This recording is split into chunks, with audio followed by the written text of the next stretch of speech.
Hello everyone, তো আমরা আছি এখন আমাদের সেই পুরনো বাড়িতে। আর আজকেই সব কিছু নেওয়ার জন্য চলে এলাম। আজকেই নিয়ে শেষ করতে হবে। এখন কি মনে হচ্ছে বলো তো, আলমারির ভেতরে এত জামা কাপড়, মনে হচ্ছে যে জামা কাপড় ক্যান কিনছি। এখন শুধু এইটা মনে হচ্ছে এত জামা কাপড় ক্যান কিনলাম, এত এত বস্তায় ভরছি। কি বলবো, খাটটা এদিকে বের করে নিয়ে গেল, খাটটা বের করেছে, আর এদিকে তো সব এলোমেলো হয়ে আছে। আমার মাথা ঘুরছে, ভন ভন করে মাথা ঘুরছে। এই যেদিকে দেখো, সব এগুলো যাবে, সব সব সব কিছু আজকে নিয়ে যেতে হবে। অবস্থা পুরো খারাপ হয়ে যাচ্ছে।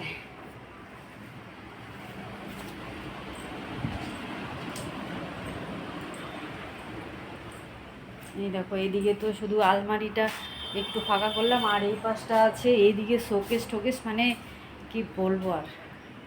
তো চলো, তবুও ভালো, তবুও একটাই শান্তি, নিজের বাড়িতে নিয়ে যাচ্ছি সব কিছু, সব মিলে খুব ভালোই লাগছে।